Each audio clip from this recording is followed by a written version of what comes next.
കൊച്ചിയുടെ പറഞ്ഞപ്പോൾ ഒരു കാര്യം കൂടെ പറയാൻ വിട്ടുപോയിട്ടോ. എന്താണ്, ഇന്ത്യയിലെ തന്നെ ആദ്യത്തെ വാട്ടർ മെട്രോ സർവീസ് എവിടെയാണ് വരുന്നത്? കൊച്ചിയിലാണ് അല്ലേ? കൊച്ചിയിലാണ് 10 ദ്വീപുകളെ തമ്മിൽ ബന്ധിപ്പിക്കുന്നതാണ് കൊച്ചി വാട്ടർ മെട്രോ സർവീസ് എന്ന് പറയുന്നത്. 10 ദ്വീപുകളെ തമ്മിൽ ബന്ധിപ്പിക്കുന്നത്. ഓക്കെ. എന്നാൽ അണ്ടർ വാട്ടർ മെട്രോ സർവീസ് ഏതാണ് ഇന്ത്യയിലെ ആദ്യത്തേത്? അത് കൊൽക്കത്തയിലാണ് വരുന്നത്. ഓക്കെ. അപ്പോൾ നമ്മൾ നെക്സ്റ്റ് നോക്കുന്നത് Kakkanad Kerala press academy. Kerala press academy എവിടെയാണെന്ന് ചോദിച്ചു കഴിഞ്ഞാൽ അതേതാണ്? എവിടെയാണ് അതിൻ്റെ ആസ്ഥാനം? കാക്കനാട്. നെക്സ്റ്റ് മുസിരിസ്. കേരള സർക്കാരിൻ്റെ ആദ്യ ഹരിത പദ്ധതി. കേരള സർക്കാരിൻ്റെ ആദ്യ ഹരിത പദ്ധതിയാണ് ഇത് മുസിരിസ്. ഏത് ജില്ലയിലാണ്?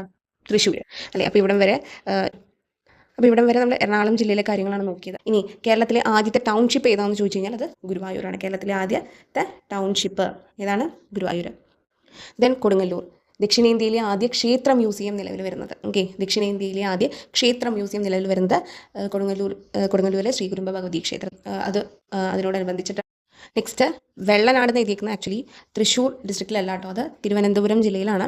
അതിവിടെ നമ്മൾ പറയുന്നതിൻ്റെ ഒരു കാരണം എന്ന് വെച്ചാൽ കേരളത്തിലെ രണ്ടാമത്തെ സമ്പൂർണ്ണ കമ്പ്യൂട്ടർവൽകൃത പഞ്ചായത്താണ് തളിക്കുളം. ഓക്കെ. തൃശ്ശൂർ ജില്ലയിലെ തളിക്കുളം എഴുതാൻ മറന്നുപോയി. പക്ഷേ ഓക്കെ, തളിക്കുളമാണ് എഴുതാൻ ഉദ്ദേശിച്ചത്. വെള്ളനാട് എന്ന് എഴുതിയത് ഇത് നമ്മുടെ ഇന്ത്യയിലെ തന്നെ ആദ്യത്തെ സമ്പൂർണ്ണ കമ്പ്യൂട്ടർവൽകൃത പഞ്ചായത്ത് ഏതാണെന്ന് ചോദിച്ചു കഴിഞ്ഞാൽ അത് വെള്ളനാടാണ്. കേരളത്തിലെ രണ്ടാമത്തെ സമ്പൂർണ്ണ കമ്പ്യൂട്ടർവൽകൃത പഞ്ചായത്ത് തളിക്കുളമാണ്. ദെൻ പീച്ചിയുടെ ഇമ്പോർട്ടൻസ് നമുക്ക് എല്ലാവർക്കും അറിയാം. കേരളത്തിലെ ആദ്യത്തെ ജലസേചന പദ്ധതി വരുന്നത് പീച്ചിയിലാണ് അല്ലേ? ഇനി പീച്ചി ആസ്ഥാനമായിട്ട് വരുന്ന ഒന്നാണ് കേരള ഫോറസ്റ്റ് റിസർച്ച് ഇൻസ്റ്റിറ്റ്യൂട്ട് എന്ന് പറയുന്നത് അല്ലേ? അപ്പോൾ അതിൻ്റെ ആസ്ഥാനം പീച്ചിയാണ്. ഇനി നെക്സ്റ്റ് കേരളത്തിലെ ഏത്തവാഴ ഗവേഷണ കേന്ദ്രം, അതാണ് കണ്ണാറ. കേരളത്തിലെ ഏത്തവാഴ ഗവേഷണ കേന്ദ്രമാണ് കണ്ണാറ. അതെവിടെയാണ്? അത് തൃശ്ശൂർ ഡിസ്ട്രിക്റ്റിൽ തന്നെയാണ് കേട്ടോ. അപ്പോൾ ഇതുവരെ നമ്മൾ തൃശ്ശൂർ ഡിസ്ട്രിക്റ്റിലെ കാര്യങ്ങൾ കണ്ടു അല്ലേ? ഇനി ചിറ്റൂർ പാലക്കാടാണെന്ന് എല്ലാവർക്കും അറിയാം. പരുത്തി കൃഷിക്ക് അനുയോജ്യമായ കറുത്ത മണ്ണ് കൂടുതലായിട്ട് കാണപ്പെടുന്ന സ്ഥലം ചിറ്റൂരാണ് കേട്ടോ. അതുപോലെ ചൂലന്നൂർ എല്ലാവർക്കും അറിയാം. കേരളത്തിലെ ഏക മയിൽ വളർത്തൽ കേന്ദ്രമാണ് ചൂലന്നൂർ. 2007 വന്നതാണ് ചൂലന്നൂർ. ഓക്കെ. അപ്പോൾ ഇതുവരെ നമ്മൾ പാലക്കാടിൻ്റെ, അതായത് 2 കണ്ടുള്ളൂ കേട്ടോ. കുറേയധികം ഉണ്ട് ഫാക്ടുകൾ, പക്ഷെ നമ്മൾ ജസ്റ്റ് ഒന്ന് ഓടിച്ചു പോകാൻ ഇതാണ് ഇപ്പോൾ കണ്ടത്. നെക്സ്റ്റ് ആനക്കയം തൊട്ട് ഇത് മലപ്പുറം ഡിസ്ട്രിക്റ്റിലേക്ക് കടന്നു. ആനക്കയം കശുവണ്ടി ഗവേഷണ കേന്ദ്രത്തിൻ്റെ ആസ്ഥാനം ആനക്കയം, മലപ്പുറം ജില്ലയിലെ Anakkayam. Then Nilambur Kerala wood industries സ്ഥിതി ചെയ്യുന്നത് നിലമ്പൂരാണ്. നെക്സ്റ്റ് പെരുമണ്ണ. ഇപ്പോൾ ഇവിടെ തൊട്ട് നമ്മൾ കോഴിക്കോട് ഇതിലേക്ക് കിടന്നു കേട്ടോ. പെരുമണ്ണ എന്ന് പറയുന്നത് കോഴിക്കോട് ജില്ലയിലെ ഒരു പഞ്ചായത്താണ്. കേരളത്തിൽ ആദ്യമായിട്ട് ജലനയം പ്രഖ്യാപിക്കുക. ഈ ജലനയം റിലേറ്റഡ് ആയിട്ട് കുറേയധികം കാര്യമുണ്ടല്ലേ? വാട്ടർ ബഡ്ജറ്റൊക്കെ നമ്മൾ കണ്ടു. എവിടെയാണ്? കേരളത്തിലാണ് ആദ്യം വരുന്നത്. അപ്പോൾ ജലനയം പ്രഖ്യാപിച്ച പഞ്ചായത്ത് ഏതാണ് കേരളത്തിലെ ആദ്യത്തേതെന്ന് ചോദിച്ചു കഴിഞ്ഞാൽ പെരുമണ്ണ. ഓക്കെ, പെരുമണ്ണയാണ്.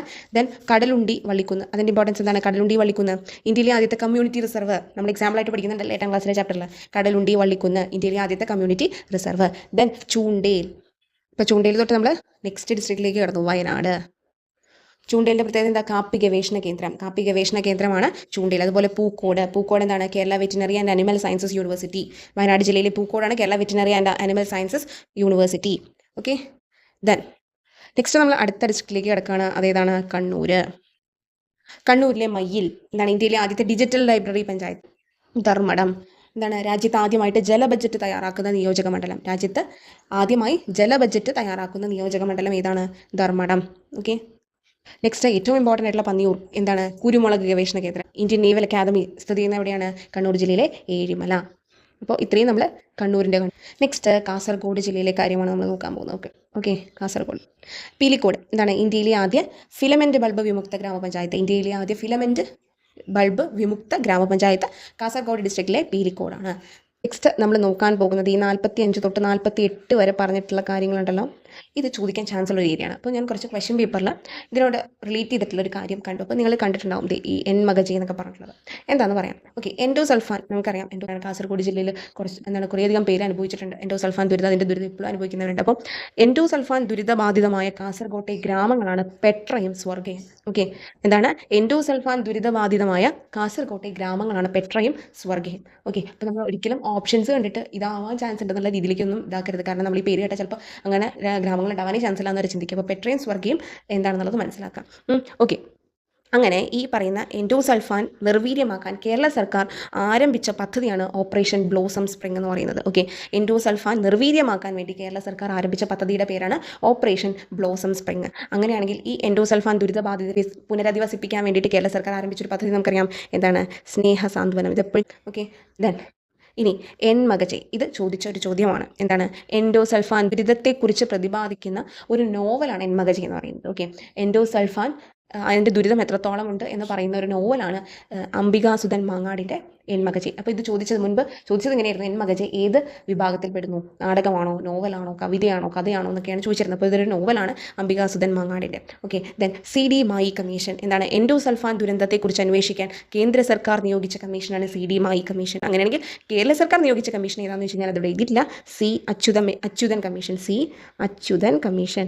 ഓക്കെ, എന്ന് പറഞ്ഞോളൂ. ഓക്കെ, അപ്പോൾ ഈ എൻഡോസൾഫാൻ റിലേറ്റഡ് ആയിട്ടുള്ള കാര്യങ്ങൾ കാസർഗോഡ് ജില്ലയുടെ നോക്കുമ്പോൾ നമ്മളൊന്ന് നോട്ട് ചെയ്ത് വെക്കണം. ഇത് ചോദിച്ചതാണ് ലേറ്റസ്റ്റ് ഈ എൻമകജയും അതുപോലെ സ്നേഹസാന്ത്വനം പദ്ധതിയൊക്കെ കേട്ടോ.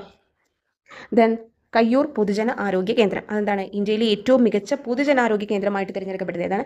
ഇന്ത്യയിലെ തന്നെ ഏറ്റവും മികച്ച പൊതുജനാരോഗ്യ കേന്ദ്രമായിട്ട് തിരഞ്ഞെടുക്കപ്പെട്ടത് കാസർഗോഡ് ജില്ലയിലെ കയ്യൂർ പൊതുജന ആരോഗ്യ കേന്ദ്രമാണ്. ഇനി കാസർഗോഡ് ജില്ലയെ സംബന്ധിച്ച് കുറച്ച് കാര്യങ്ങൾ എന്താണ്? കേരളത്തിലെ ഏക തടാക ക്ഷേത്രം ഉള്ളത് കാസർഗോഡ് ജില്ലയിലാണ്. അനന്തപുരം ക്ഷേത്രം കേട്ടോ, അനന്തപുരം ക്ഷേത്രം. അതുപോലെ തന്നെ ഹരിത കേരള മിഷന്റെ ഭാഗമായിട്ട് ഉപയോഗശൂന്യമായ പേനകളൊക്കെ ശേഖരിച്ച് പുനഃചംക്രമണത്തിന് കൈമാറുന്ന പെൻ ഫ്രണ്ട് പദ്ധതി ആരംഭിച്ച ജില്ല കാസർഗോഡാണ്. കാസർഗോഡ് ജില്ലയിലെ പ്രധാന കലാരൂപം നമുക്കറിയാം, എന്താണ്? യക്ഷഗാനം, ബായലാട്ടം. അങ്ങനെ അറിയപ്പെടുന്നതും യക്ഷഗാനം തന്നെയാണ്. ഓക്കെ, നമ്മൾ പറഞ്ഞല്ലോ സോളാർ സിസ്റ്റം, ഇതുമായിട്ട് റിലേറ്റ് ചെയ്ത് ഫിസിക്സിൻ്റെ ഈ ഏരിയയിൽ നിന്ന് ചോദിക്കാൻ ചാൻസ് ഉള്ള കുറച്ച് കാര്യങ്ങളാണ് നോക്കുന്നത്. ആദ്യത്തേത് ഭൂമിയോട് ഏറ്റവും അടുത്തുള്ള നക്ഷത്രം ഏതാണത്? സൂര്യനാണ് അല്ലേ. എന്നാൽ സൂര്യൻ കഴിഞ്ഞാൽ ഭൂമിയോട് ഏറ്റവും അടുത്തുള്ള നക്ഷത്രം സ്ഥിതി ചെയ്യുന്ന ഏതാണ്? Alpha Centauri. ഇനി സൂര്യൻ്റെ ഉപരിതലത്തിലെ ശരാശരി താപനില 5500 ഡിഗ്രി സെൽഷ്യസ് ആണ്. ഇതൊക്കെ ചോദിച്ചിട്ടുണ്ട് കേട്ടോ, ഈ പറഞ്ഞ 3 ചോദ്യങ്ങളും ചോദിച്ചിട്ടുണ്ട്. ഓക്കെ, സൂര്യൻ്റെ ഉപരിതലത്തിലെ ശരാശരി താപനില 5500 ഡിഗ്രി സെൽഷ്യസ്. ഇനി വോയേജർ 1ൻ്റെ ഇമ്പോർട്ടൻസ് എന്താണ്? സൗരയൂഥം പിന്നിട്ട ആദ്യ മനുഷ്യനിർമ്മിത പേടകമാണ് വോയേജർ 1. ഓക്കെ, സൗരയൂഥം പിന്നിട്ട ആദ്യ മനുഷ്യനിർമ്മിത പേടകം. ഇത് ചോദിച്ചിട്ടുണ്ട് 10th പ്രിലിംസ് 2021 10th പ്രിലിംസിന് ചോദിച്ചിട്ടുണ്ട്. വോയേജർ 1 എന്ന് പറയുന്നത് സൗരയൂഥം പിന്നിട്ട ആദ്യ മനുഷ്യനിർമ്മിത പേടകമാണ്. നെക്സ്റ്റ് നമ്മളുടെ എന്താണ് പ്ലാനറ്റ്സ് ഉണ്ടല്ലോ, പ്ലാനറ്റ്സിലെ ഓരോ പ്ലാനറ്റിൻ്റെയും കുറച്ച് ഇമ്പോർട്ടൻ്റ് ആയിട്ടുള്ളത് നോട്ട് ചെയ്ത് വെക്കേണ്ട കുറച്ച് കാര്യങ്ങൾ മാത്രമായിട്ട് പറയുന്നത്. ഉപഗ്രഹങ്ങൾ ഇല്ലാത്ത ഗ്രഹങ്ങളാണ് ബുധനും ശുക്രനും. ഓക്കെ, ബുധനും ശുക്രനും എന്തില്ല? സാറ്റലൈറ്റ്സ് ഇല്ല. അതുപോലെ തന്നെ അന്തരീക്ഷമില്ലാത്ത ഗ്രഹമാണ്, അറ്റ്മോസ്ഫിയർ ഇല്ലാത്തതാണ് ബുധൻ. ഓക്കെ, ബുധൻ എന്ന് പറയുന്ന പ്ലാനറ്റിന് അന്തരീക്ഷമില്ല, സാറ്റലൈറ്റും ഇല്ല. എന്നാൽ സാറ്റലൈറ്റ്സ് ഇല്ലാത്ത ഉപഗ്രഹങ്ങൾ ഏതൊക്കെയാണെന്ന് വെച്ച് കഴിഞ്ഞാൽ ബുധനും ശുക്രൻ. അതുപോലെ തന്നെ ഭൂമിയുടെ ഇരട്ട എന്നറിയപ്പെടുന്നത് പറയുന്നത് ഇതാണ്, ശുക്രനെയാണ്. ഓക്കെ, ഭൂമിയുടെ ഇരട്ട എന്നറിയപ്പെടുന്ന ഗ്രഹമാണ് ശുക്രൻ.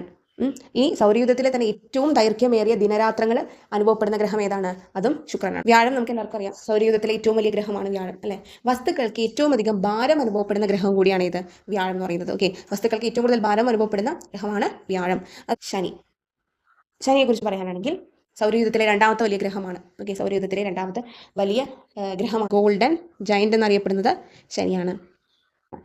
വലിയ വെളുത്ത പൊട്ട് കാണപ്പെടുന്ന ഗ്രഹം ഏതാണ്? അത് ശനിയാണ്. അതുപോലെ ഏറ്റവും കൂടുതൽ ഉപഗ്രഹങ്ങളുള്ള ഗ്രഹവും ശനിയാണ്. ഓക്കെ, ഏറ്റവും കൂടുതൽ ഉപഗ്രഹങ്ങളുള്ളത് 146. ഇതുവരെ പറഞ്ഞ ഗ്രഹങ്ങളുടെ ഒന്നുകൂടെ നോക്കാം. ആദ്യം നമ്മൾ ബുധന്റെ പറഞ്ഞു അല്ലേ. ബുധന്റെ പ്രത്യേകത അറ്റ്മോസ്ഫിയർ ഇല്ല, അതുപോലെ തന്നെ ഉപഗ്രഹങ്ങളില്ല. ഇതൊക്കെ നമ്മൾ ബുധനെ സംബന്ധിച്ച് പറഞ്ഞ കാര്യമാണ്. നെക്സ്റ്റ് നമ്മൾ ശുക്രനും എന്തില്ല? ഉപഗ്രഹങ്ങളില്ല അല്ലേ. ഉപഗ്രഹമില്ലാത്ത ഗ്രഹമാണ്. ഭൂമിയുടെ ഇരട്ട എന്ന പേരിൽ അറിയപ്പെടുന്നുണ്ട്. അതുപോലെ സൗരയൂഥത്തിൽ ഏറ്റവും ദൈർഘ്യമേറിയ ദിനരാത്രങ്ങൾ അനുഭവപ്പെടുന്നത് എവിടെയാണ്? ശുക്രനിലാണ്. ദെൻ വ്യാഴമാണ് നമ്മൾ ജസ്റ്റ് നോക്കിയത്. വ്യാഴം എന്താണ്? സൗരയൂഥത്തിലെ ഏറ്റവും വലിയ ഗ്രഹമാണത് അല്ലേ. നമുക്കറിയാം വസ്തുക്കൾക്ക് ഏറ്റവും അധികം ഭാരം അനുഭവപ്പെടുന്ന ഗ്രഹം കൂടിയാണ് ഇത് വ്യാഴം, ജൂപ്പിറ്റർ എന്ന് പറയുന്നത്. ദെൻ സാറ്റേൺ, ശനിയുടെ പ്രത്യേകത എന്താ? സൗരയൂഥത്തിലെ രണ്ടാമത്തെ വലിയ ഗ്രഹമാണ്. ജൂപ്പിറ്റർ കഴിഞ്ഞ് കഴിഞ്ഞാൽ ശനിയാണ് രണ്ടാമത്തെ വലിയ ഗ്രഹം. അതുപോലെ എന്താണ്? ഗോൾഡൻ ജയന്റ് എന്നറിയപ്പെടുന്നു. വലിയ വെളുത്ത പൊട്ട് കാണപ്പെടുന്നു. സൗരയൂഥത്തിൽ ഏറ്റവും കൂടുതൽ സാറ്റലൈറ്റ്സ്, ഏറ്റവും കൂടുതൽ ഉപഗ്രഹങ്ങളുള്ള ഗ്രഹം ഏതാണ്? അത് ശനിയാണ്. 146 സാറ്റലൈറ്റ്സ് ആണ് പറയുന്നത്. ഭൂമിയുടെ അപരൻ എന്ന് അറിയപ്പെടുന്നത് ആരാണ്? അത് ഈ പറയുന്ന ശനിയുടെ ഉപഗ്രഹമായ ടൈറ്റൻ ആണ്. ഓക്കെ, ശനിയുടെ ഉപഗ്രഹമായ ടൈറ്റനെയാണ് ഭൂമിയുടെ അപരൻ എന്ന് പറയുന്നത്. ഭൂമിയുടെ ഇരട്ട ആരായിരുന്നു? ഭൂമിയുടെ ഇരട്ട ശുക്രനായിരുന്നു അല്ലെ. ഭൂമിയുടെ അപരൻ എന്നും അതുപോലെ ഭൂമിയുടെ ഭൂതകാലം എന്നൊക്കെ അറിയപ്പെടുന്നത് ഏതാണ്? ഈ പറയുന്ന ശനിയുടെ ഉപഗ്രഹമായ ടൈറ്റൻ ആണ്. നെക്സ്റ്റ് യുറാനസ് പച്ചഗ്രഹം എന്നറിയപ്പെടുന്നത്. ഓക്കെ, പച്ചഗ്രഹം എന്നറിയപ്പെടുന്നത്. അതുപോലെ നഗ്നനേത്രങ്ങൾ കൊണ്ട് കാണാൻ സാധിക്കാത്ത ഗ്രഹം ഏതാണ്? യുറാനസ് ആണ്. ഇത് ചോദിച്ചിട്ടുണ്ട് കേട്ടോ. അതുകൊണ്ടാണ് ഗ്രഹങ്ങൾ എന്ന് പറയുന്ന ഏരിയ എടുക്കാൻ കാരണം. പല ഗ്രഹങ്ങളുടെ കാര്യങ്ങൾ, അന്തരീക്ഷമില്ലാത്തത്, ഉപഗ്രഹമില്ലാത്തത്, അങ്ങനെയൊക്കെ പറഞ്ഞു ചോദിച്ചിട്ടുണ്ട്. ഇപ്പോൾ കേട്ടതുണ്ടല്ലോ, നഗ്നനേത്രങ്ങൾ കൊണ്ട് കാണാൻ സാധിക്കാത്ത ഗ്രഹം ഏതാണെന്നായിരുന്നു 2022 ഒരു 10th പ്രിലിംസിന് ചോദിച്ചത്. ഓക്കെ, അപ്പോൾ നഗ്നനേത്രങ്ങൾ കൊണ്ട് കാണാൻ കഴിയാത്ത പച്ച ഗ്രഹം എന്നറിയപ്പെടുന്നത് ഏതാണ്? യുറാനസ് ആണ്. ദെൻ നെപ്റ്റ്യൂൺ, സൂര്യനിൽ നിന്ന് ഏറ്റവും അകലെ കാണപ്പെടുന്ന ഗ്രഹമാണ് നെപ്റ്റ്യൂൺ അല്ലേ. അതുപോലെ തന്നെ വലിയ കറുത്ത പൊട്ട്, നമ്മൾ വലിയ വെളുത്ത പൊട്ട് ആർക്കാണ് പറഞ്ഞത്? അത് ശനിക്കാണ് പറഞ്ഞത് അല്ലേ. വലിയ വെളുത്ത പൊട്ട് ശനിക്കായിരുന്നു.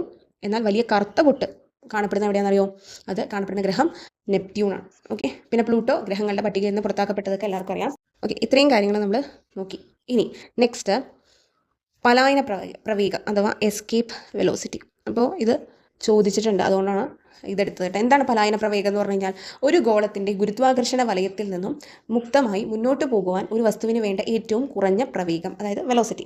അതായത് ഒരു ഗോളത്തിൻ്റെ ഗ്രാവിറ്റേഷണൽ ഫോഴ്സിൽ നിന്ന് അതിന് എന്ത് ചെയ്യണം, പുറത്ത് കിടക്കണം. ആ പുറത്ത് കിടക്കാൻ അതിന് എത്രത്തോളം പ്രവേഗം അല്ലെങ്കിൽ വെലോസിറ്റി വേണം എന്ന് പറയുന്നതാണ് എസ്കേപ്പ് വെലോസിറ്റി അഥവാ പലായന പ്രവേഗം. അതിൻ്റെ സമവാക്യം അല്ലെങ്കിൽ ഇക്വേഷൻ എന്ന് പറയുന്നത് v is equal to root of 2gm/r. V is equal to root of 2gm/r. ഇതിൽ ജി എന്ന് പറയുന്നത് എന്താണ്, യൂണിവേഴ്സൽ ഗ്രാവിറ്റേഷണൽ കോൺസ്റ്റന്റ് അഥവാ സാർവത്രിക ഗുരുത്വാകർഷണ സ്ഥിരാങ്കമാണ്. ഇനി എം, ക്യാപിറ്റൽ എം എന്താണ്, ഗ്രഹത്തിന്റെ പിണ്ഡം, മാസ്. എന്തിന്റെ മാസാണ്, ആ പറയുന്ന ഗ്രഹത്തിന്റെ പിണ്ഡമാണ്. ആർ എന്ന് പറയുന്നത് ഗ്രഹവും, അതായത് ഗ്രഹത്തിന്റെ ഗുരുത്വാകർഷണ കേന്ദ്രത്തിൽ നിന്നുള്ള റേഡിയസ് ആണ്. ആ പറയുന്ന ഗ്രഹത്തിന്റെ ഗുരുത്വാകർഷണ കേന്ദ്രത്തിൽ നിന്നുള്ള റേഡിയസ് ആണ്. അപ്പോൾ മുൻപ് ചോദിച്ചിട്ടുള്ള ചോദ്യം ഇതായിരുന്നു, ഭൂമിയിൽ നിന്നും, അതായത് നമ്മളോട് പറയാണ് ഭൂമിയിൽ നിന്നും ഒരു വസ്തുവിന് നൽകേണ്ട പലായന പ്രവേഗം താഴെ സൂചിപ്പിക്കുന്നതിൽ ഏതൊക്കെയായിട്ടാണ് ബന്ധപ്പെട്ടിരിക്കുന്നത് എന്നുള്ളതാണ് ചോദിച്ചത്. അപ്പോൾ അത് നമുക്ക് പറയണമെന്നുണ്ടെങ്കിൽ ഈ ഇക്വേഷൻ അറിയണ്ടേ, അതുകൊണ്ടാണ് ഞാൻ ഈ ഇക്വേഷൻ ഇവിടെ പറഞ്ഞത്, പലായന പ്രവേഗം റിലേറ്റഡ് ആയിട്ട് പറഞ്ഞത്. ഓക്കെ, അപ്പോൾ GMR ഇത്രയാണ് റിലേറ്റ് ചെയ്യുന്നത്. ഇതിൽ എന്തൊക്കെയാണെന്ന് മനസ്സിലായിട്ടുണ്ട്. ഇനി ഓപ്ഷൻസ് നമുക്ക് തന്നിരുന്നത് മാസ്, ആരം, വസ്തുവിൻ്റെ മാസ്. നമ്മളോട് തന്നിരുന്ന ഓപ്ഷൻസ് ഇങ്ങനെയായിരുന്നു, ഒബ്ജക്റ്റിൻ്റെ മാസ്, പിന്നെ എർത്തിൻ്റെ മാസ്, ഒബ്ജക്റ്റിൻ്റെ റേഡിയസ്, എർത്തിൻ്റെ റേഡിയസ്. നമ്മളോട് ചോദിച്ച ചോദ്യം ഇതായിരുന്നു, ഭൂമിയിൽ നിന്നും ഒരു വസ്തുവിന് എന്ത് ചെയ്യണം, അതിന് എന്താണ് അതിൻ്റെ എസ്കേപ്പ് വെലോസിറ്റി, അതിന് നൽകേണ്ട എസ്കേപ്പ് വെലോസിറ്റി എന്തിനൊക്കെ ഡിപ്പെൻഡ് ചെയ്യുന്നു എന്നാണ് ചോദിച്ചത്. അപ്പോൾ ഒബ്ജക്റ്റിൻ്റെ മാസം റേഡിയസ് ഓപ്ഷനിൽ തന്നു, അതുപോലെ എർത്തിൻ്റെ മാസം റേഡിയസ് തന്നു. നമുക്ക് ഇക്വേഷൻ വെച്ചിട്ട് അറിയാം എന്തിനാണ് റിലേറ്റ് ചെയ്യുന്നത്. അപ്പോൾ എന്തിനാണ് ഡിപ്പെൻഡ് ചെയ്യുക, എർത്തിൻ്റെ റേഡിയസിനെയും എർത്തിൻ്റെ മാസിനെയുമാണ് ഡിപ്പെൻഡ് ചെയ്യുക. അതുകൊണ്ട് എർത്തിൻ്റെ പലായന പ്രവേഗം, ഭൂമിയുടെ പലായന പ്രവേഗം എത്രയാണ് എന്ന് ചോദിച്ചു കഴിഞ്ഞാൽ അത് എത്രയാണ്, 11.2 km/s ആണ് എർത്തിൻ്റെ എസ്കേപ്പ് വെലോസിറ്റി. അപ്പോൾ അത് സെൻറ്റൻസ് ആക്കിയിട്ടാണ് നമുക്ക് ചോദ്യത്തിൽ തന്നിരുന്നത്. അതിൻ്റെ വാല്യൂ 11.2 km/s ആണ്. ഓക്കെ, അങ്ങനെയാണെങ്കിൽ ഏറ്റവും കൂടുതൽ എസ്കേപ്പ് വെലോസിറ്റി ഉള്ളത് ജുപ്പിറ്ററിനാണ്. സൗരയൂഥത്തിലെ ഏറ്റവും വലിയ ഗ്രഹമായ ജുപ്പിറ്ററിനാണ് പലായന പ്രവേഗം ഏറ്റവും കൂടുതൽ 60 km/s. ഏറ്റവും കുറവ് ബുധനാണ്, മെർക്കുറി 4.2 km/s ആണ്. ഓക്കെ, അപ്പോൾ ഈ കാര്യം ശ്രദ്ധിക്കണം. നമ്മൾ എസ്കേപ്പ് വെലോസിറ്റി വി പറഞ്ഞല്ലോ, റൂട്ട് ഓഫ് 2gm/r. ഇത് ഏത് പ്ലാനറ്റിനെ അടിസ്ഥാനപ്പെടുത്തിയാണോ പറയുന്നത്, അതിൻ്റെ മാസും റേഡിയസും ആണ് നമ്മൾ ഉദ്ദേശിക്കുന്നത്. അങ്ങനെയാണ് നമ്മൾ എസ്കേപ്പ് വെലോസിറ്റി ഓരോ ഗ്രഹങ്ങളുടെ ഇത് വെച്ചിട്ട് പറയുന്നത്.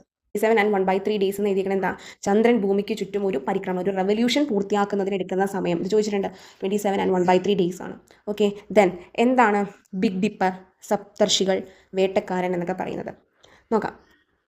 ആദ്യം നമുക്ക് ബിഗ് ഡിപ്പർ എന്താ നോക്കാം അല്ലേ. ബിഗ് ഡിപ്പർ എന്ന് പറഞ്ഞു കഴിഞ്ഞാൽ അതായത് നമുക്ക് ഈ പറയുന്ന ഇത് ടെക്സ്റ്റിലുള്ള പോർഷനാണ് കേട്ടോ, SCERT ടെക്സ്റ്റിലുള്ളതാണ്. അതായത് ആകാശത്ത് വടക്ക് ഭാഗത്ത് കാണുന്ന സാമാന്യം തിളക്കമുള്ള 7 നക്ഷത്രങ്ങൾ. ഓക്കെ, ആകാശത്ത് വടക്ക് ഭാഗത്ത് കാണുന്ന സാമാന്യം തിളക്കമുള്ള 7 നക്ഷത്രങ്ങൾ ചേരുന്ന നക്ഷത്രക്കൂട്ടത്തിന് പാശ്ചാത്യർ നൽകിയ പേരാണ് ബിഗ് ഡിപ്പർ. അതിൻ്റെ അർത്ഥം വലിയ തവി എന്നാണ്. ഓക്കെ, 7 ഇതിൻ്റെ പിക്ചറൊക്കെ SCERT ടെക്സ്റ്റിലുണ്ട്. അപ്പോൾ അതിന് പാശ്ചാത്യർ നൽകിയ പേരാണ് എന്ത്, ബിഗ് ഡിപ്പർ. എന്നാൽ ഭാരതീയർ നൽകിയ പേരെന്താണ്, അതാണ് സപ്തർഷികൾ. ഓക്കെ, സപ്തർഷികൾ എന്ന് പറയുന്നത് ഈ പറയുന്ന ഭാരതീയർ ആകാശത്ത് വടക്കു ഭാഗത്ത് കാണുന്ന നക്ഷത്രക്കൂട്ടത്തിന് നൽകിയ പേര് സപ്തർഷികൾ എന്നായിരുന്നു. ബിഗ് വേനൽക്കാലത്താണ് വടക്കൻ ആകാശത്ത് ഈ പറയുന്ന സപ്തർഷികളെ കാണാൻ സാധിക്കുന്നത്. നക്ഷത്രഗണങ്ങളെ കുറിച്ച് ടെക്സ്റ്റിൽ പറയുന്നുണ്ട് അല്ലേ, ആകാശത്ത് നക്ഷത്രങ്ങളെ ചേർത്ത് സങ്കല്പിച്ച് വരയ്ക്കുന്ന രൂപങ്ങളാണ് നക്ഷത്രഗണങ്ങൾ എന്ന് പറയുന്നത്. അപ്പോൾ ഇത് മുൻപ് ചോദിച്ചിരുന്ന ഒരു ചോദ്യമായിരുന്നു, പണ്ട് മരുഭൂമിയിലൂടെയും കടലിലൂടെയും സഞ്ചരിച്ചിരുന്ന ആളുകൾ ദിശ അറിയാൻ ഉപയോഗിച്ചിരുന്ന ഒരു നക്ഷത്രഗണം ഏതാണ് എന്നുള്ളത്. ഓക്കെ, പണ്ട് മരുഭൂമിയിലൂടെയും കടലിലൂടെയും സഞ്ചരിച്ചിരുന്ന ആളുകൾ ദിശ അറിയാൻ ഉപയോഗിച്ചിരുന്ന ഒരു നക്ഷത്രഗണമാണ് വേട്ടക്കാരൻ അഥവാ ഓറിയോൺ എന്ന് പറയുന്നത്. വേട്ടക്കാരൻ അഥവാ ഓറിയോൺ എന്ന് പറയുന്നത്. ഇതിൽ വേട്ടക്കാരൻ്റെ ഇതിൽ ജനുവരി, ഫെബ്രുവരി, മാർച്ച് മാസങ്ങളിൽ സന്ധ്യയ്ക്ക് ശേഷം തലയ്ക്ക് മുകളിൽ കാണുന്നതാണ് വേട്ടക്കാരൻ. ഓക്കെ, ജനുവരി, ഫെബ്രുവരി, മാർച്ച് മാസങ്ങളിൽ സന്ധ്യയ്ക്ക് ശേഷം തലയ്ക്ക് മുകളിൽ കാണുന്ന നക്ഷത്രഗണമാണ് വേട്ടക്കാരൻ. ഇനി ഇതിൻ്റെ വലത് ചുമലിൻ്റെ സ്ഥാനത്ത് കാണുന്ന ഒരു നക്ഷത്രമാണ് തിരുവാതിര എന്ന് പറയുന്നത്. ഓക്കെ, ചിലപ്പോൾ ഇങ്ങനെയൊക്കെ തരും. ഈ വേട്ടക്കാരൻ്റെ വലത് ചുമലിൽ ചുവന്ന് കാണുന്ന നക്ഷത്രമാണ് തിരുവാതിര.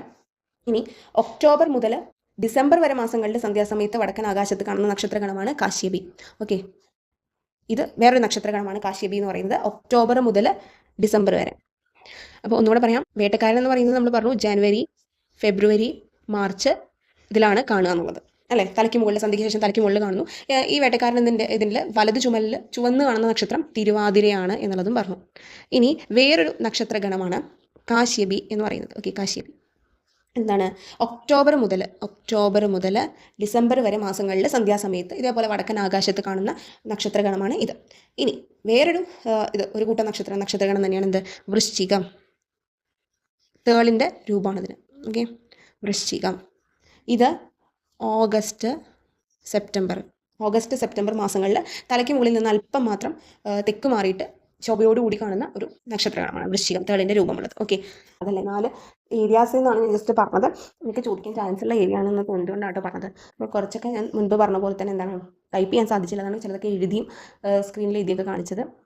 അപ്പോൾ ഇത് ഉപകാരപ്പെട്ടെന്ന് വിചാരിക്കുന്നു. നിങ്ങൾക്ക് ഇഷ്ടപ്പെട്ടെങ്കിൽ ലൈക്ക് ചെയ്യുക, ഷെയർ ചെയ്യുക. അപ്പോൾ എല്ലാവർക്കും നന്നായിട്ട് തന്നെ മറ്റന്നാൾ നടക്കാൻ പോകുന്ന എക്സാം എഴുതാൻ സാധിക്കട്ടെ.